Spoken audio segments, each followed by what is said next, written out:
Hello, I'm Sarah Coates, and this is Global Eye, your window to the world straight from Tel Aviv. Now, we're going to be travelling around the globe for the next hour together to give you every story you need to know. Well, on tonight's show, we'll take you to Russia, where fears continue to mount that a war could break out at any time. Well, a kleptomaniac parrot has given us all a bird's eye view of a stunning national park in New Zealand. And Queen Elizabeth is celebrating her Royal Jubilee and is dividing royal watches with an announcement regarding her daughter-in-law. But before we get into any of that, let's start right here in Israel. What's the buzz? These are today's most trending stories. Well, Israel now has a competitor locked in to represent the nation at the upcoming Eurovision Song Contest in Italy.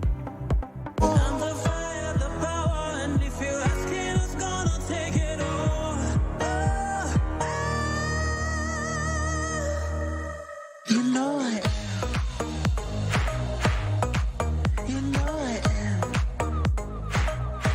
25-year-old Michal Ben David here given the nod after winning the finale of X Factor with his song I'm. Well, the singer who beat out 3 other contenders says that he's shocked to be given the spot, adding, "People voted for me, and that means they accept me for who I am. This isn't only for me, this is for so many people who feel worthless and useless." Congratulations. Well, beginner's luck has netted an Israeli man in his 30s a staggering $25 million payday, winning the highest lottery prize in the country's history after he brought his first ticket in the draw. So what would you do if you won that much? Maybe buy a yacht, quit your job and purchase a few homes around the world. Yeah, well, this guy says it won't change the lifestyle of his family. He still wants to go to work every day, but adds the cash will secure the future of his children. Well, that's for sure. Well, the death toll from May's conflict between Israel and Hamas has risen, with a 91-year-old Holocaust survivor who was badly hurt by shrapnel at her home in Ashkelon succumbing to her wounds. Well, Naomi Perlman was cared for in hospital for 9 months since being evacuated from the house, with her family telling media, if there's anyone who deserves to be called the ultimate survivor, it is her.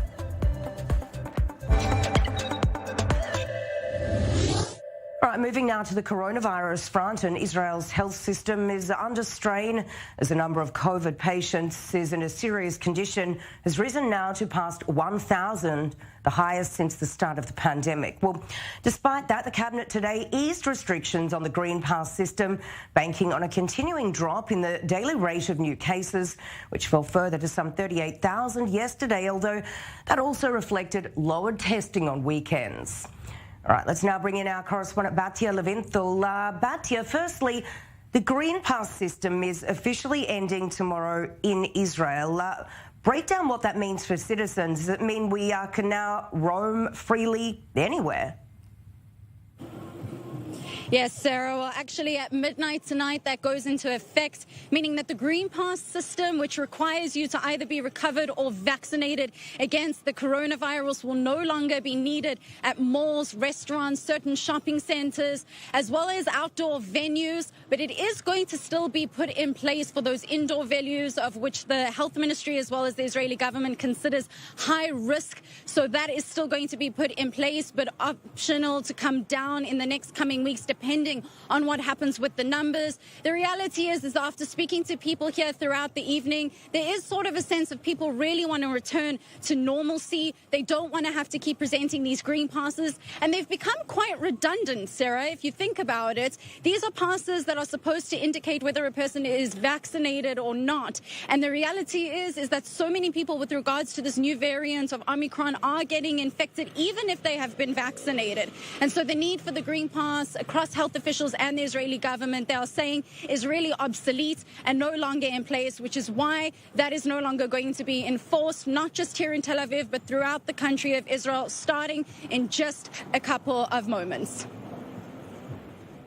But almost feels as though the end of the pandemic is near, but all serious cases, they're at an all-time high now. What are we hearing from health officials? Just how concerned are they? Well, unfortunately, we're not exactly at that stage of an endemic, which sort of becomes like the common flu with the coronavirus that will need the vaccine about once a year, and that it's a far more transmissible disease than it is deadly. It doesn't seem like we're there just yet, although health experts, not just in Israel but around the world, show relative optimism about the fact that because of the Omicron variant is far more transmissible, that it could signal sort of an end, or at least the return to somewhat normalcy that we knew before the pandemic, or at least learn to live with the virus. And we're seeing that here in Israel, as we've mentioned, with that green pass system now coming out of effect as well. And obviously in the next couple of weeks as well, they could be seeing less restrictions being put in place, and obviously a removal of far more measures that are currently in place. We're not there just yet. And as you mentioned, those serious cases going up, the health ministry and the Israeli government is really hoping that now that we have reached the peak and there is the infectious or the transmissibility of the Omicron variant sort of coming down. It's that R rate that has been sitting at about 0.8. So we know when it gets past 1, it's the amount of people that a person infects if they're positive. And this is now coming down, which means it's less infectious. But at the same time, we are seeing a rise of serious cases, as well as the fact that over the weekend we had about 28% of tests coming back positive, the highest that it's been since the beginning of the pandemic. So they're hoping that in the next couple of weeks it will sort of balance out between the serious cases and the amount of people testing positive, and the fact that this variant has sort of reached its peak, and we're likely to look at getting back to some kind of a sense of normalcy and learning how to live with this virus, and hopefully that will come to a conclusion with the Omicron variant. Well, as we know, virus testing's become part of everyday life here in Israel, but for many in the South's unrecognized Bedouin communities, it can be very difficult. Here's more.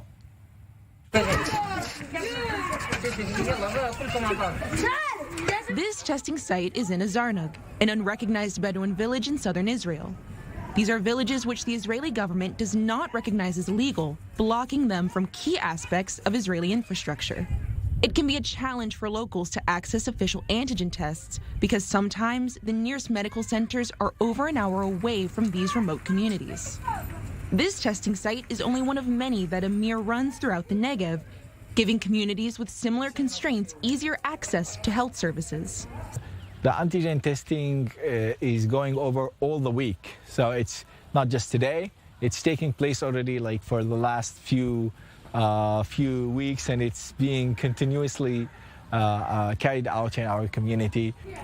Amir manages a cohort of volunteers known as community resilience teams, organized through the Arab Jewish Center for Empowerment, Equality, and Cooperation, also known as AJIC, a group aimed at promoting cooperation between Jews and Arabs and providing services to the Bedouin community of the Negev Desert who live in these unrecognized villages. The main approach that we're using is basically getting people together to work together, to learn together, and find the mutual interests and the common good, and build around that. While Israel's emergency services maintain a presence in the region, Ajik says that it can be a challenge for those unfamiliar with the area to navigate unrecognized villages when there are often no street signs or paved roads. That's why, through coordination with Negev municipalities and Israel's Magen David Adom National Emergency Service, Ajik has received training, supplies, and even ambulances so that volunteers who know their way around the area can help provide crucial services to All right, we're out for a short break, but when we come back, a controversial citizenship bill is threatening to split apart Israel's shaky coalition. We'll tell you what's getting lawmakers so fired up. And these aren't your mum's maternity clothes, are they?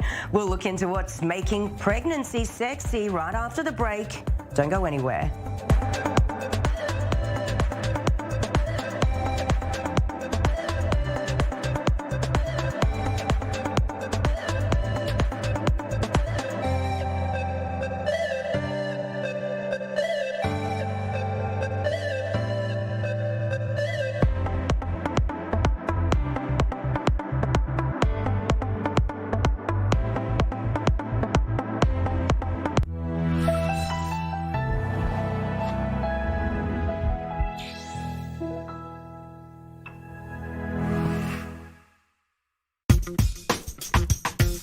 In 2022, I24 News continues to grow with you. Join the friends of I24 News and enjoy exclusive benefits, a welcome gift, special offers, and invitations to special events organized by the channel. Also included is a subscription to our live and replay services. Don't wait any longer and join the friends of I24 News.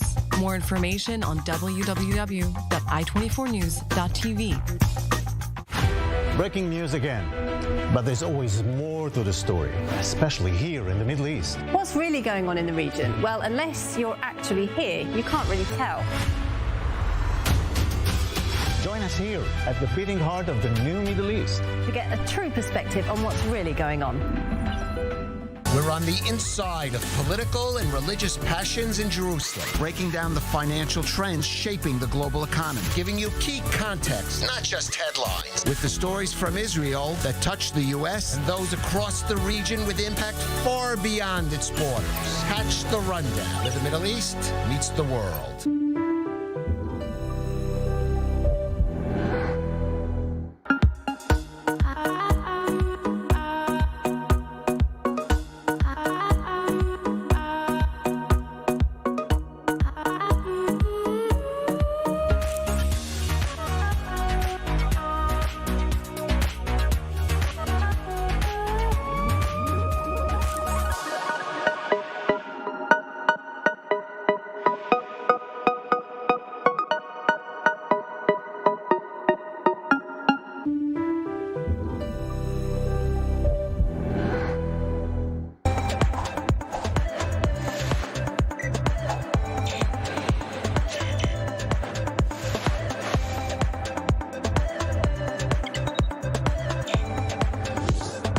Welcome back. Well, there's been a tragic end to a massive rescue operation in Morocco with the 5-year-old boy known as Rihanna, who was trapped inside a well, dying.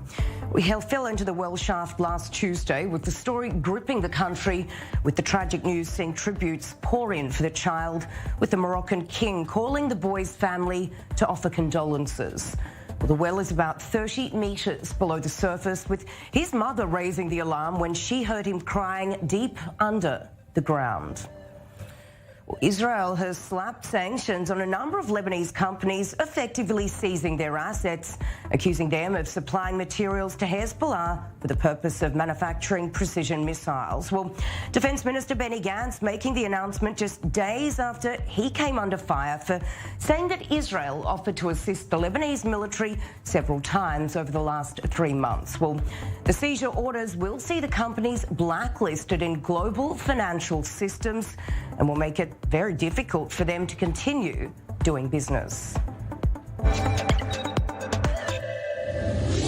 Israel's politically diverse government has managed to hold together despite numerous disagreements, but now the hot potato citizenship bill aimed at preventing Palestinians from gaining residency status is taking centre stage, and with all coalition leaders making their differing stances very clear, a compromise is getting harder to reach. Well, diplomatic correspondent Ellie Hockenberg explains why the passing of this proposed bill is proving so problematic. Make or break time, Israel's coalition will face one of its toughest legislative challenges yet. The contentious citizenship law once again threatens the stability of the government as hawkish Interior Minister Ayelet Shaked insists on promoting it despite the harsh cries from her fellow ministers. The bill aims to deny granting citizenship or residency to Palestinians who have married Arab Israelis. It has passed in several governments over the past 18 years with the exact same wording as today's version, but many of them were vastly different governments. The current government tried to pass the bill back in July, but failed after opposition parties who had supported it when they were in power voted against. On Sunday, ahead of another attempt, the coalition approved freedom of vote in Wednesday's parliamentary session, and for the doves in the coalition, this bill is a bright red flag. It is a racist law which discriminates against the Arab citizens of Israel. It is a law that has no place in a democratic state, and we said we could not support this law. This is a very slippery slope, and of course, our reaction will be sharp and painful. But this is not merely an ideological battle, but a very much political one. Horowitz accused Shaked of trying to get the bill passed on the back of opposition votes, something he called, quote, dangerous. I want this coalition. This is an important coalition, and this is an important government. But whoever goes by the way that goes against the agreements must understand that it will have a price. Relations between Shaked and Prime Minister Naftali Bennett, long-standing partners, are reportedly no longer as smooth as they used to be. And the Interior Minister, one of the prominent right-wingers in the coalition, seems to be turning the citizenship bill into a matter of do or die at the risk of challenging the already shaky coalition. Well, Islamic police now patrol the streets of Afghanistan enforcing religious law with new restrictions on their methods, raising questions about what sort of Islamic regime Afghanistan may become. Well, I24 News reporter Ariel Levin-Waldman has the story. These human roadblocks hold absolute power in the streets of Afghanistan. Their mission? To enforce Islamic purity. They call themselves the police of vice and virtue. The aim and goal of the promotion of virtue and prevention of vice in a society is to take the Sharia Islamic law to people and implement the divine rules. This is the goal of the Islamic Emirate and the Islamic government, and it must be implemented. The patrols are a return to the old regime, hardline enforcers of religious dictates that disappeared when Western forces occupied the country. These dictates involve what veils a woman must wear, how a man's facial hair may be cut, and prohibitions on hearing music, and far more besides. We don't have any problems with women, and we don't have any plan in our framework to take any actions. But we request them to observe a complete face veil. And if they are, there will be no problem. The police of vice and virtue are now ubiquitous in Afghanistan, a reflection of nearly identical forces in Saudi Arabia, Iran, and areas that were controlled by the Islamic State. Where they rule, all of society must accommodate their views of what is haram, prohibited by God. If extreme rules are implemented and people are not allowed to cut their beards or style their hair, we'll suffer a great loss in our business. There will be a 70% decline in business. In the past, violators could be beaten, whipped, even executed at the discretion of Taliban enforcers. But now the Taliban is angling for legitimacy on the international stage, something that requires a softer touch. The new police of vice and virtue have some restrictions. They cannot enter homes to search for materials deemed haram, something that gives Afghans hope that the stringency of decades past is not about to return. People are still living in Afghanistan, but we don't want to see a scenario where all Afghans will decide to leave the country if extreme restrictions are implemented. So is the new boss the same as the old boss? Only time will tell. And we're moving on to the United States. These are today's most trending stories. Well, the fallout continues for podcaster Joe Rogan, who could be cancelled by Spotify after it was revealed he frequently used the N-word in his shows, with the star issuing this apology, calling it the most regretful and shameful thing he's ever had to address publicly. There's no context where a white person is ever allowed to say that word, never mind publicly on a podcast. But a black person can use it, and it could be a punchline. It could be a term of endearment. It could be lyrics to a rap song. It could be a positive affirmation. It's a very unusual word, but it's not my word to use. Well, already the streaming giant has pulled down at least 70 episodes of Rogan's show, with his team reportedly in talks with Spotify over the racial slurs. Well, police officers are out in force in the Canadian capital of Ottawa with another so-called Freedom Convoy protest happening, with many there furious over the government's vaccine mandate. Well, cops shutting down roads and bridges to try and keep the number of demonstrators down, calling the protests increasingly dangerous. Well, some people have been seen waving Nazi flags, calling for the government to be dissolved, with the demonstrations seeing businesses and vaccination centres closed, while residents who are masking up are reporting being harassed by anti-maskers who've been heckling them on the street as they go about their day. right, well, you'll probably remember these photos of Rihanna and her boyfriend ASAP Rocky, released about a week ago, which broke the internet and many long-held perceptions surrounding pregnancy. Well, the tradition, which began back in 1991 by Demi Moore here, continues to evolve, with Rihanna taking the modern trend to a new level, giving fans the feeling they're being given access to a very private moment, despite the shoot being choreographed down to the smallest details. And let's bring in Dr. Carolyn Mayer, who is a behavioural psychologist specialising in fashion. Dr. Mayer, lovely to have you on. Look, as we know already, Rihanna is known for her bold and daring fashion choices, but in this case, we're looking at a more down-to-earth pregnancy photo shoot.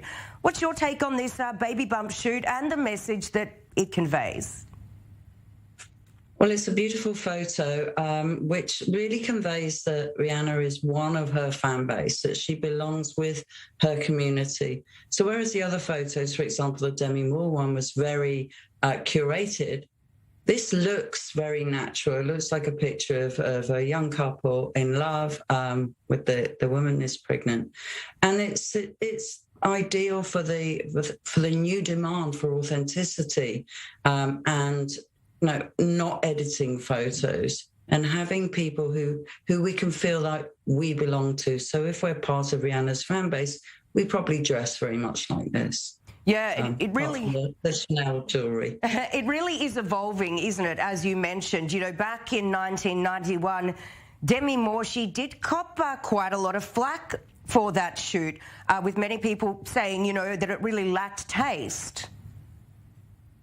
Yeah, absolutely. And I mean, at that time, it was, women were hiding their pregnancies. They weren't showing them off like that. And, you know, it took a very brave woman to make the statement to show, well, here I am. This is a beautiful image of something that's very natural to many women.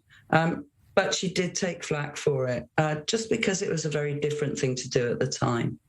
Yeah, and Dr. May, you know, maternity fashion is seeing, you know, major changes, being really upgraded, overhauled. You know, talk us through that and why it really affects women. I'm seeing a lot of maternity wear now that could be just normal clothing. Yeah, absolutely. I mean, when I had my children, the only maternity fashion, and I would use fashion in inverted commas, that was available were like tents. So you really had to hide the fact that you were pregnant. And it wasn't done at all to show any pregnancy. Whereas now, we don't have to change our personality. We don't have to change the styles that we love when we're not pregnant. We can dress the way we want to during pregnancy. And I think this is very, very good for a woman's self-esteem and her self-confidence, which can actually be shaken during pregnancy. Yeah, I totally agree with you there. It definitely did need to change. Dr. Carolyn Mayer, thank you so very much for coming on this evening. It's been a pleasure. Thank you very much. Pleasure. Have a great night. All right, let's move on now. The US has passed a grim milestone, the death toll from the COVID-19 pandemic passing 900,000. Well, America marches toward 1 million virus deaths. New cases are trending down in most of the country. But as John Lornick reports, most health experts stress the war against the virus has not yet been won. More than 2,000 people are dying from COVID-19 every day on average, according to Johns Hopkins University.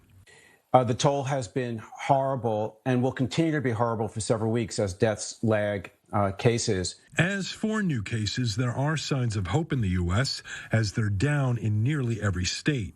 That's leading some municipalities to consider easing mask mandates. On Friday, Denver, Colorado ended its indoor mask rule altogether. And while health experts are happy with the downward trend in cases, so we're right now dropping rapidly, and we've had all these spikes, and we've yet to see whether there'll be another surge after this one. So I think it's too premature to call this the beginning of sort of the endemic stage of this virus. They're continuing to sound the alarm about the dangers of remaining unvaccinated. The CDC says unvaccinated people are 97 times more likely to die from COVID compared to those who are vaccinated and boosted. I ask, what are you afraid of as far as the vaccine? What is it that you worry about when you see hundreds of millions of doses given in this country? The safety profile has been extraordinarily safe. I'm John Lawrence reporting. All right, we need to go out for a break, but when we're back, check out the moment this massive bridge was brought down in Germany. So what was behind the blast? And reports are coming in that Russia has amassed at least 70% of the firepower Moscow needs to invade Ukraine. We'll have a full breakdown of the worsening situation right after the break. Stay right there.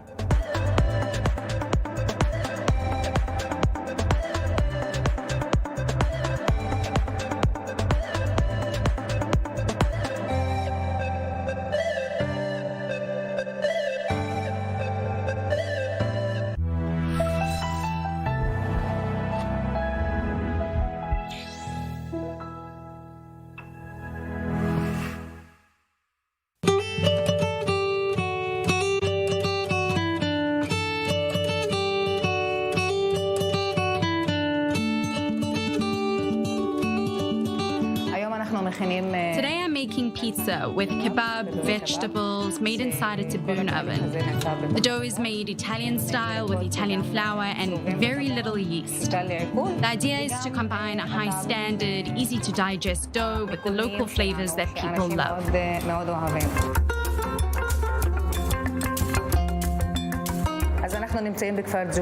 We're in Julis, which is a Druze village located in the Galilee in northern Israel. It took a lot of guts to open my own place in such a small village, but this was an old dream. I've had a passion for dough ever since I was a child and stood in the kitchen next to my mother, who used to cook everything homemade style.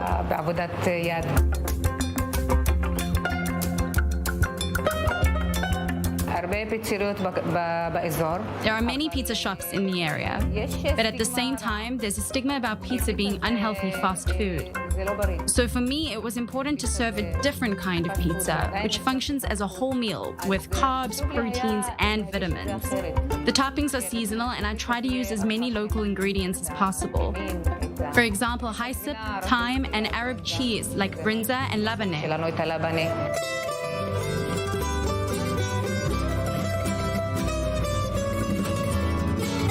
I make it like focaccia, and when I take it out of the oven, I sprinkle tahini and serve it with olives.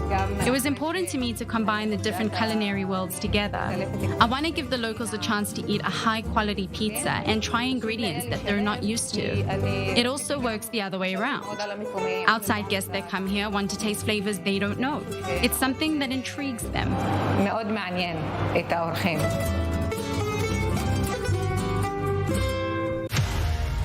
Zoom in, past the sound bites and beyond the numbers. Zoom in, between the people and into the Middle East conflict. I'm Jeff Smith. Together, we'll zoom in Sunday through Thursday nights, only on I-24 News. Esta semana en News 24, Amnistía Internacional emite un informe llamado El apartheid israelí contra la población palestina, que genera fuertes críticas de Israel por considerarlo tendencioso y antisemita. Entrevista al expresidente de Guatemala, Jimmy Morales, que relata su experiencia y relación especial con Israel. Ecoturismo Mundo, un israelí y una argentina recorren el mundo dándole voz a pequeños y medianos comerciantes. News 24, el magazine semanal en español de I-24 News.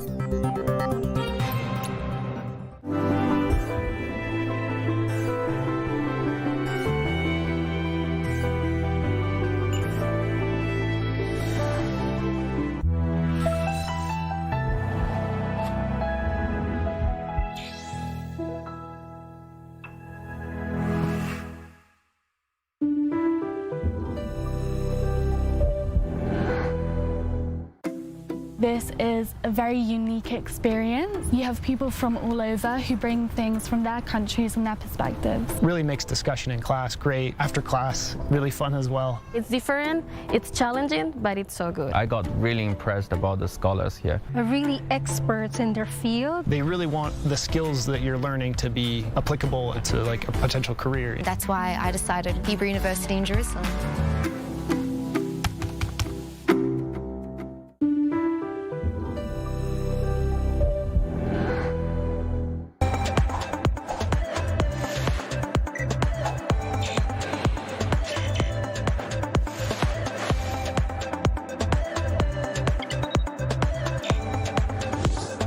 Welcome back. A shocking video has been released by environmental group The Sea Shepherd with a blanket of what's estimated to be around 100,000 whiting fish floating off the Bay of Biscay off the coast of southwest France. Well, France and the European Union are investigating and have opened an inquiry looking into a possible violation of fishing practices, with a huge trawler thought to be behind the incident, which has shocked and angered locals. All right, now check out the moment this massive bridge was demolished in Winsdorf in Germany.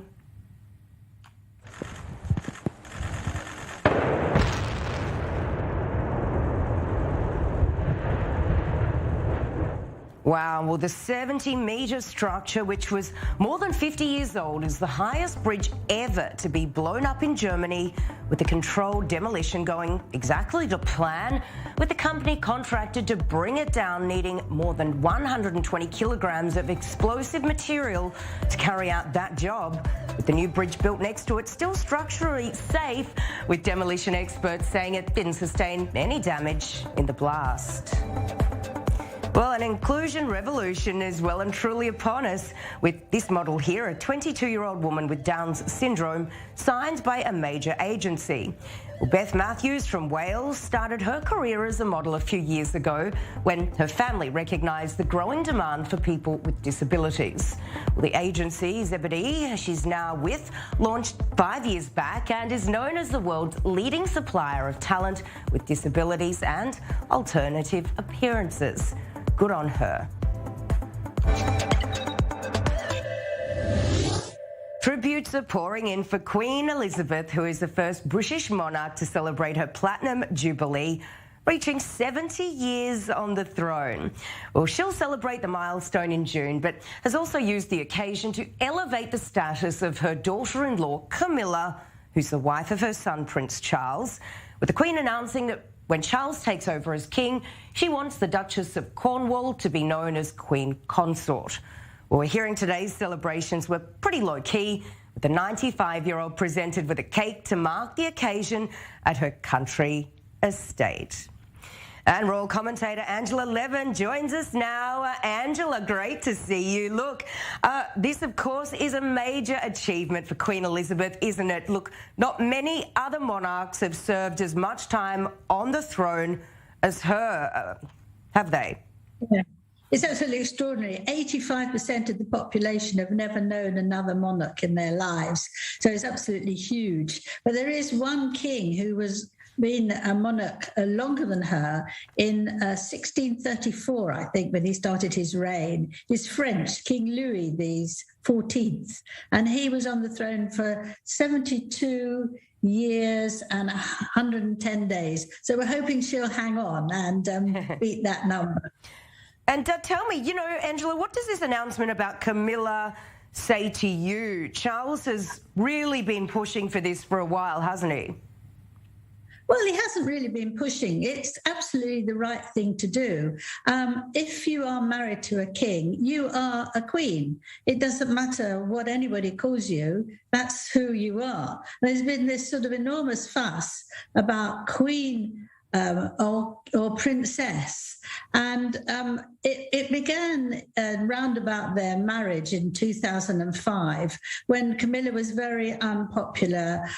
People still were very much hanging on to Princess Diana's memory. And so the Clarence House said that she wasn't really interested in being queen. She was be satisfied with Princess Convert. And that's been sort of dribbling on. And there's been huge amounts of arguments, but it's actually extremely simple that she should be queen. Princess should never have been suggested. And she has turned out absolutely brilliantly. She's worked as a royal now for 17 years.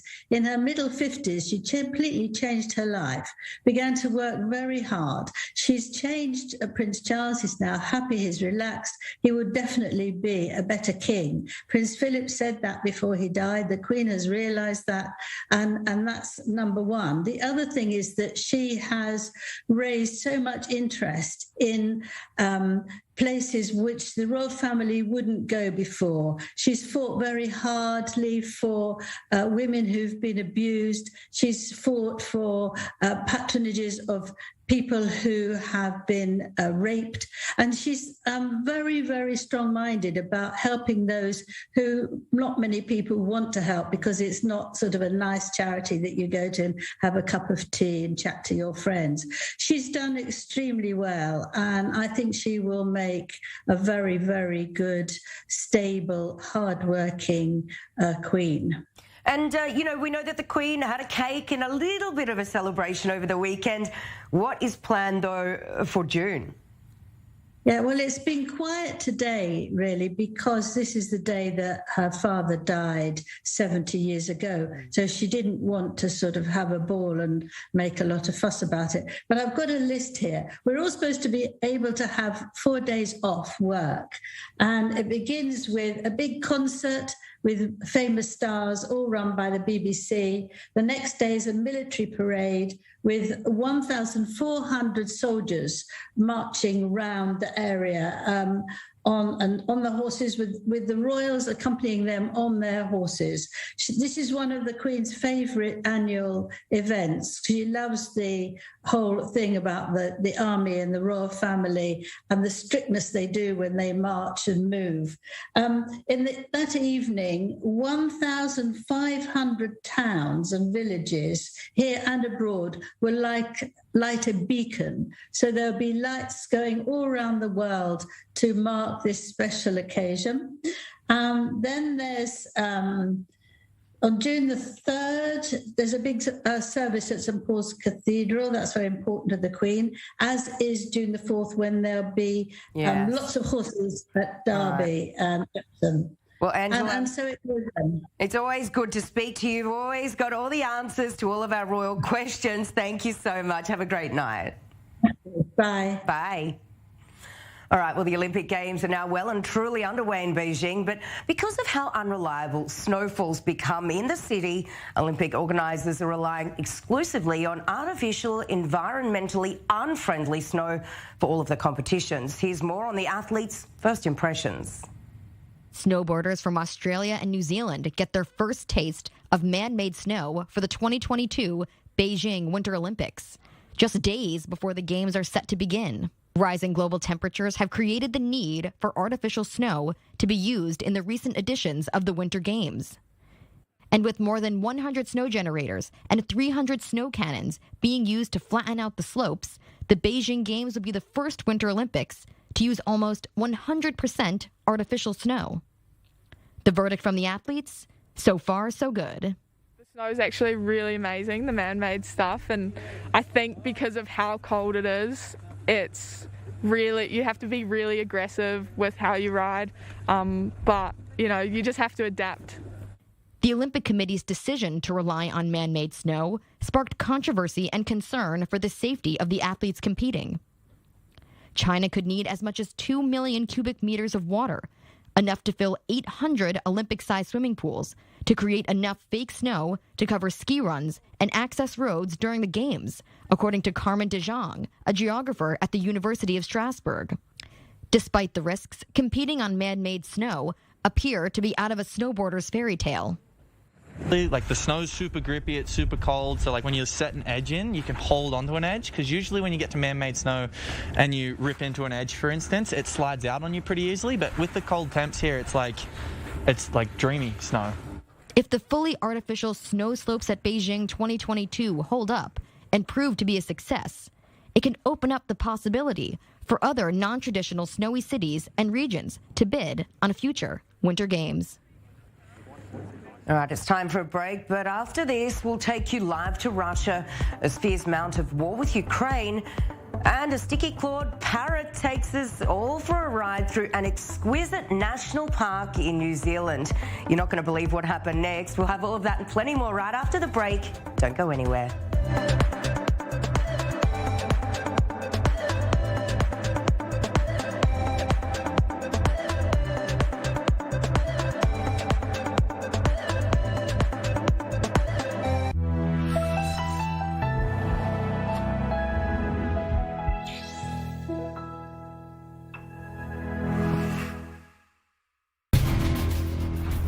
Strictly Security, your weekly look into security, intelligence, and strategic affairs.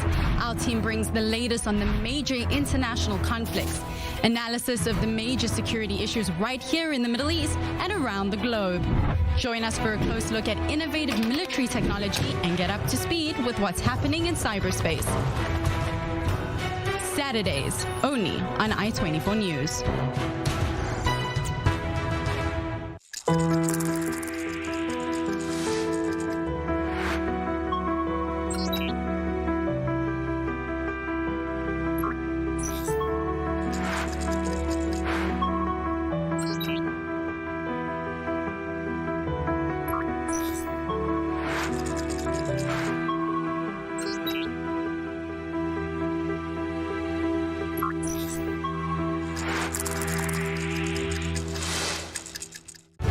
The Middle East.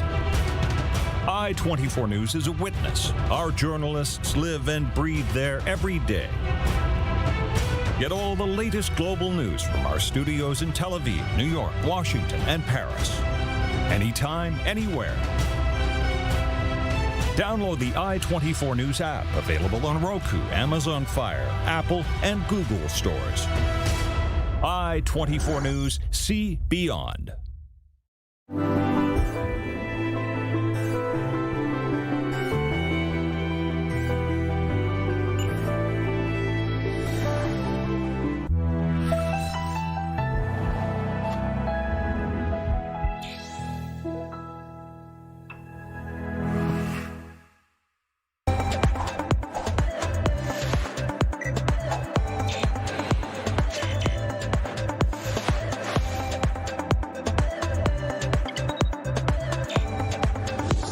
Thanks for staying with us here on Global Eye. Now, we've all become pretty accustomed to using Zoom and Skype to have virtual meetings and chats for the duration of the pandemic, but this is really stepping it up a level. Well, a high-profile alternative to those options showcased here in Beijing as part of the Winter Olympics with a true-to-life hologram of the Olympic torch handover between IOC President Thomas Bach and CEO of Alibaba, Daniel Zhang. Well, the games are, of course, very different to what we've seen in the past, with athletes unable to have any direct contact with the public. Well, a naughty parrot has given us all a bird's eye view over beautiful scenery in a national park in New Zealand after stealing a GoPro from a family and taking flight. Well, they turned on the camera to film a group of birds when the cheeky parrot snatched the device and then took off, and you won't believe what happened next. Well, they actually got the device back after following the sound of squawking and then finding the GoPro in the foliage near where the bird landed.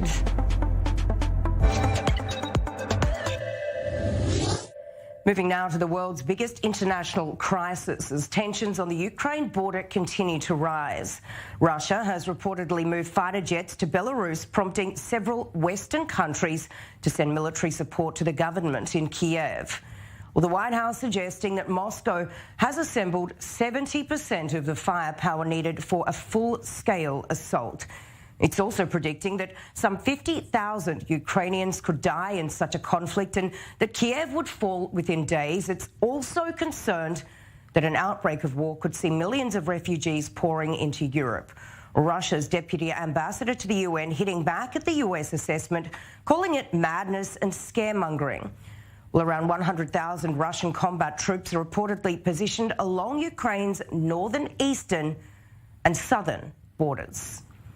And Joshua Yaffa, who is a correspondent at The New Yorker, joins us now. Joshua, thank you very much for coming on. Look, the White House has come out with this assessment that Russia has amassed 70% of firepower it needs.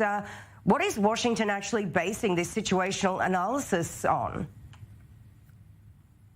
Well, it seems to be based first and foremost off of satellite imagery, some of which is available on the open source, of course, not with the same degree of detail that is available presumably to Western intelligence agencies. But nonetheless, even open source researchers have been able to track over the last weeks and months, the steady buildup of Russian forces along the border with Ukraine, as well as in Belarus, as you mentioned, where joint Belarusian Russian military exercises are about to begin, exercises that some analysts fear are kind of cover for a further buildup that could be used to prepare the final forces necessary to indeed execute some sort of incursion or invasion of Ukraine. But at the end of the day, we don't really know what Russia's intentions are. There's a big difference between capabilities, of course, and intentions. The question of what Russia plans to do with the military force is really, of course, the decisive one. And that's a question that only Vladimir Putin knows. And I don't think that any foreign intelligence agency, not the United States, not any European country, can say with certainty, will Putin use the military force that he has assembled on the border? It's one thing to be able to point to the number of troops, the number of armor, planes, missiles, and identify a capability, but it's a much more difficult and ultimately impossible task to say, will that capability be used, and if so, how? Yeah, for sure. And Joshua, you know, Russia holds these sort of military drills on all of its borders, including with China, but we're not seeing China here make a massive deal out of this. Do you believe that, you know, this could sort of push Russia into China's arms and sort of create an even bigger Eastern continental power?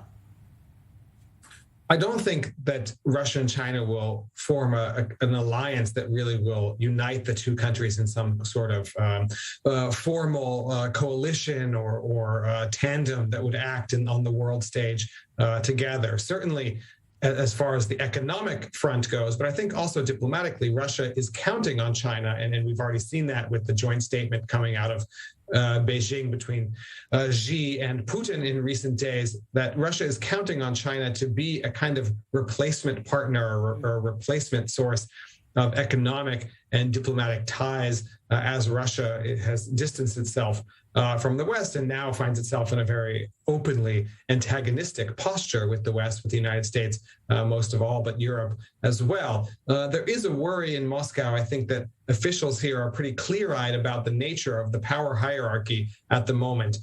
These days, China is the unabashed, senior partner in any sort of relationship with Russia, no matter how you count it, certainly when it comes to economic power and therefore really political power on the world stage. China is really calling the shots, or would be calling the shots in that relationship with Russia. And I think that makes the Kremlin a little wary of entering too strongly, too strategically into a partnership in which it would find itself to be the junior partner. But nonetheless, with relations growing incredibly tense, and if there were to be any sort of military action, I think the rupture with the West would be really generational and decisive. That would effectively leave Russia with no choice but to lean on its relationship with China, something I think that China would be all too happy to see Russia essentially come to it, essentially desperate, needing China's support, its trade first and foremost. China, I think, would see rather advantageous terms for itself in such an arrangement. And, Joshua, lastly, we're hearing that Ukraine is saying there could be a diplomatic situation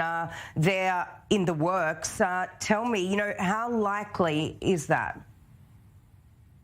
That's entirely possible. We could see a diplomatic I don't think it'll be a resolution or solution. I think if we see a diplomatic process, which has already begun, take steam and become, rather than the military avenue, the sort of main avenue for the parties, if not resolving this conflict, then at least pursuing their interests. I think that's key. I don't think the diplomatic track, if it were to, again, that's a big question, right? Will all the parties, Russia first and foremost, want to go the diplomatic route? But if they do, I don't think it's going to lead to a new grand bargain or agreement that will be announced next week or next month, and suddenly all the troops go back home and, peace descends on Eastern Europe. I think this would be a very complicated, drawn out, one step forward, two steps back process. But Russian and Ukrainian negotiators are meeting in Europe as part of the so-called Minsk negotiations, the Minsk agreements that came out of 2014 and 15, the Russia-backed war, the most active phase of the Russia-backed war in the Donbass region of Ukraine. These peace accords have been activated again for the first time in some time, and that does give some hope for some analysts that perhaps the diplomatic track could provide some utility after all. All right, Joshua, thank you so much for that breakdown. We really appreciate it. Have a good night. Thank you. Thanks. All right, now with several states in India experiencing a third wave of COVID-19, millions of children haven't gone back to school, some for over 600 days. Well, they've been adapting to remote learning from their homes, and then there are millions of others who've been forced to cut short their education due to inaccessibility to digital devices and also financial setbacks caused by the pandemic. Here's more. 14-year-old Avantika hasn't been inside a classroom for over 600 days. Millions like her are still adjusting to remote learning. Mom, can you explain Python again? Avantika is fortunate to have unhindered access to a laptop and a steady internet connection for online classes. Just 50 kilometers away in this small 7-by-9-foot room, 10-year-old Ansara lives with her parents and younger brother. She does not have access to a laptop or internet. Her mother sorts waste for a living. She earns less than $70 a month and cannot afford a smartphone. The pandemic has been brutal. My daughter was studying. She was trying to learn. I was hoping to enroll my son into school. With the help of an NGO, Ansara first walked into a government school in 2019. Her formal learning had just started when the pandemic forced schools to shut down. Hindi, English. I asked Ansara what she liked learning in school. The 10-year-old says she's forgotten most of it. The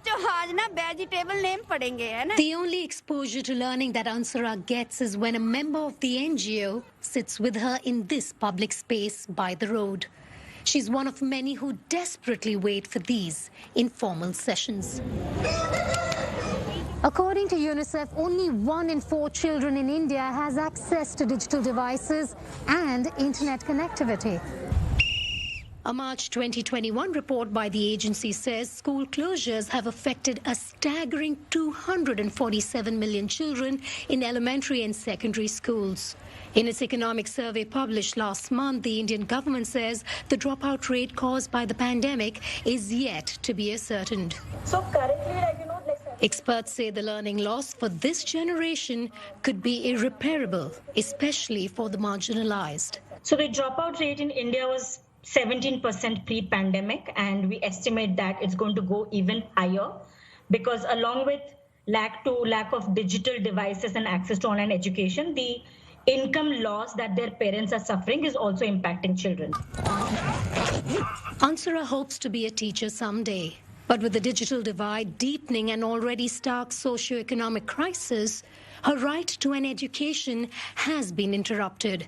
The chances of catching up on the lost years look bleak. Vedika Sood, CNN, New Delhi. Moving on to Latin America. So what's the buzz? These are today's most trending stories. Confronting images are coming out of the Mexican state of Zacatecas, with 10 bodies seen here strewn along a street, with cops there believing the grisly find was the end result of a territorial dispute between rival gangs.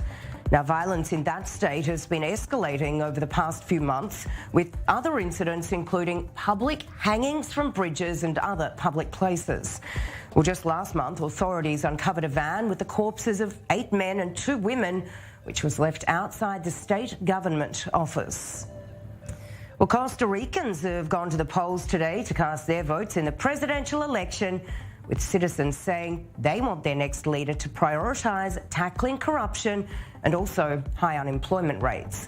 With the election seeing a record number of candidates, with none of the 25 people running expected to win more than 40% of the vote. Well, the ruling Citizens Action Party is said to be majorly defeated, while President Carlos Alvarado is also set to face charges related to the collection of personal information on citizens after the country's top prosecutor filed papers to remove his immunity. Award season, and everyone from movie studios to Dolly Parton is getting involved. Here's more. Our planet Arrakis is so beautiful when the sun is low.